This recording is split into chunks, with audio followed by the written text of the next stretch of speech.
Hi everyone, it's Duchess. If you played any classic RPG, chances are you've run into one of gaming's most infamous mechanics, the random encounter. You're exploring a dungeon or traveling down a road, making your way through the game world when suddenly, bam, a battle starts out of nowhere against some basic slimes or goblins.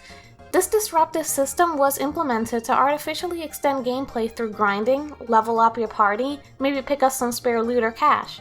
But it often feels like an unnecessary roadblock that brings the pacing to a halt. Random encounters have been a staple in RPGs for decades, dating all the way back to the earliest entries in the genre on the NES and even before that. While understandable given the technical limitations of older hardware and storage sizes, their perpetuation up through recent games begs the question, are they just an outdated nuisance that we've kept around for too long out of tradition? From classic Dragon Quest to modern Pokémon, we'll look at why they were created, some of the most outrageous cases of overuse, and whether they still serve a legitimate gameplay purpose or just act as padding. So why did random encounters become such a prevalent mechanic in the RPG genre to begin with? Well, we have to go all the way back to the late 70s and early 80s when formative RPGs like Wizardry, Ultima, and Dragon Quest were first hitting the scene. In those early days, developers were severely limited by hardware constraints and storage sizes. Randomized combat encounters were an elegant way to create tension and deliver a constant feed of battles to fight. It promoted level grinding, which padded out the gameplay lengths considerably. From a technical standpoint, loading separate enemy sprites and encounter calculations on the fly was very taxing on hardware back then. Having random battles pop up was a simple way to keep feeding the player foes without overtaxing the system's memory and processor. There was also a gameplay rationale behind it. Ambushing players with random battles created an element of uncertainty and danger when traversing dangerous areas. You never knew when you'd be besieged by a group of monsters, so you had to be prepared. It elevated the stakes and sense of risk versus just seeing every enemy ahead of time. So for old school RPGs like the original Final Fantasy or Zelda 2, random encounters struck a balance between technical limitations and injecting tension into the explore and battle feedback loop of the genre. You could grind for experience, but also get your blood pumping not knowing when you need to whip out those Phoenix Downs. Even though they were a necessary tool to promote an enriching gaming experience in those early RPGs, that doesn't change the fact that random encounters were the bane of my existence while growing up. I have vivid memories of trekking across world maps or dungeon hallways, finally making progress and feeling that sense of forward momentum, only for it to come crashing down with that fateful random battle music hitting my ears like nails on a chalkboard. There I was, yet again, forced to fight some basic monsters I had pummeled 100 times before. Slowly wading through combat animations and attack menus, just desperate to get back to exploring and advancing the story. One of the most outrageous examples of excessive random encounter rates that I've suffered through recently is the Final Fantasy I remake on the PSP. I got a PSP a few months ago to experience some of the great RPG remakes and ports on the system. But stepping out into the overworld, you literally cannot take more than 2 steps without being bombarded by an encounter against some measly imps or sprites.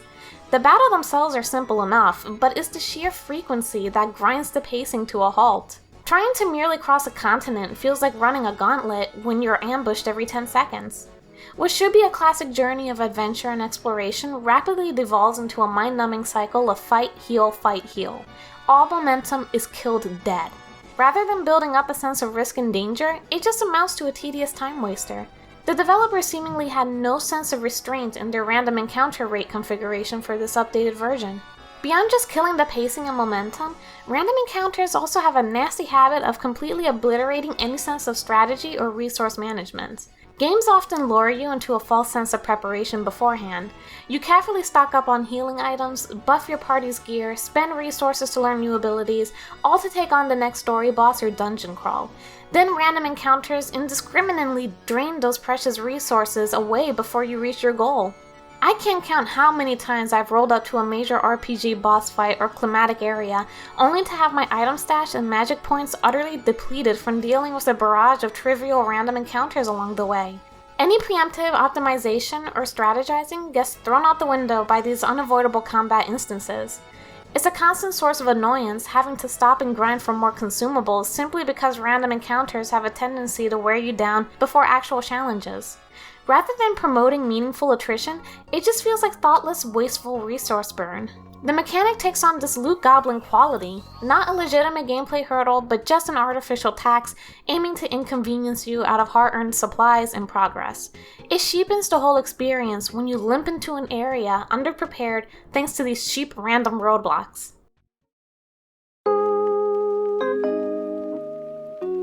When it comes to games practically synopsis with random encounters, no franchise looms larger than Pokémon. From the very first entries like Pokémon Red and Blue on the Game Boy, the core gameplay loop revolved around wandering through patches of tall grass and being ambushed by random creature battles. While not as egregious as some RPGs, having to grind through these encounters by tapping the A button repeatedly still proves to be a constant source of interruption. You'd finally reach a new area, brimming with excitement to see what unique Pokémon were lurking, only to have your pace slow to a crawl by entering a prolonged slog through tall grass.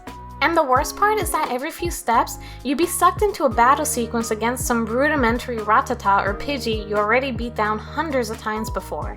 The encounters quickly went from tense and thrilling to totally trivial and monotonous busywork. What started as an immersive journey of discovering and catching them all turned into more of a repetitive cycle of encounter, attack, and repeat. It could honestly get quite mind-numbing, especially for newcomers just trying to make steady progress through the game's worlds. Random encounters represented a quintessential love-hate relationship at the core of the Pokémon experience. At the end of the day, random encounters represent one of gaming's most notoriously love-it-or-hate-it mechanics. For all their faults as pacing killers and sources of frequent frustration, you can't deny that they help define the classic RPG experience for an entire generation. There's an argument that a little bit of randomized danger and the occasional surprise combat shakeup helps cultivate a sense of risk and keeps you on your toes while exploring dangerous areas. Plus, who didn't appreciate having a steady source of experience battles to grind out levels? But let's be honest, games like Chrono Trigger and the Mother Earthbound series showed you could absolutely nail that balance without relying on pure randomness to generate encounters. Having foes visible on the field allowed for strategic avoidance when just passing through, while still enabling super tough rare fights for XP junkies. As gaming and RPG design has evolved, we've seen the tide turn away from excessive random encounter reliance in favor of more intelligent, curated combat pacing. While nostalgic for some, it's hard to argue that they don't represent an archaic and outdated design philosophy when pushed to extreme levels. So maybe it's time we kick this classic mechanic to the curb and embrace the freedom of calculating our own challenges. Or at the very least, learn from past experiences and implement random encounters in more respectful, less grind-gating ways. Either way, our controllers deserve a break from those jarring surprise battles every 10 steps. And that's my take on this. Thank you for watching the video. If you're someone who loves exploring the depths of the gaming community, hit that subscribe button below and turn on notifications by clicking the bell icon. See you guys later!